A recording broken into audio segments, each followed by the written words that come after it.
दोस्तों, trending star Khesari Lal Yadav का new गाना मार्केट में जल्द ही आने वाला है। तो उनके फैन के लिए एक बहुत ही बड़ी बिग न्यूज़ है।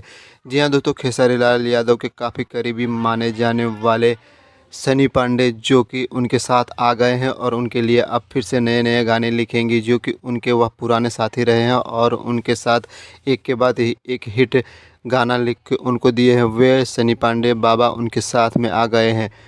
खेसारी भैया के परिवार वाले ने सनी भाई से बोला है कि आप खेसारी भैया के साथ जल्द से जल्द आ जाए और उनको इस दुख की घड़ी में सपोर्ट करें। खेसारी भैया को सपोर्ट करने के लिए सनी पांडे भी बहुत जल्द ही उनके साथ एक नया गाना मार्केट में लेके आ रहे हैं और उन्होंने आगे यह भी बोला है कि इस दुख की घड़ी में वह खेसारी भैया के साथ में हैं और रहेंगे और सदा उनके साथ पीछे ऐसे ही खड़े रहेंगे।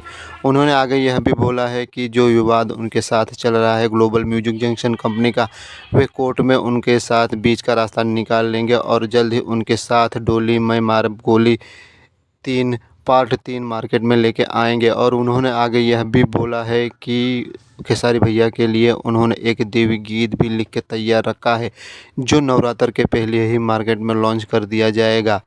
और आगे वह ये भी बताते हैं कि हाल में पवन भैया के साथ भी उनका एक लिखा हुआ गाना शूट हो गया है, जो कि देवी गीत है और वह भी जल्द ही मार्केट में आने वाला है। फिलहाल अभी टुनटुन यादव का एक देवी गीत मार्केट में आ गया है और वह काफ़ी धमाल मचा रहा है। तो ऐसे ही लेटेस्ट न्यूज़ पाने के लिए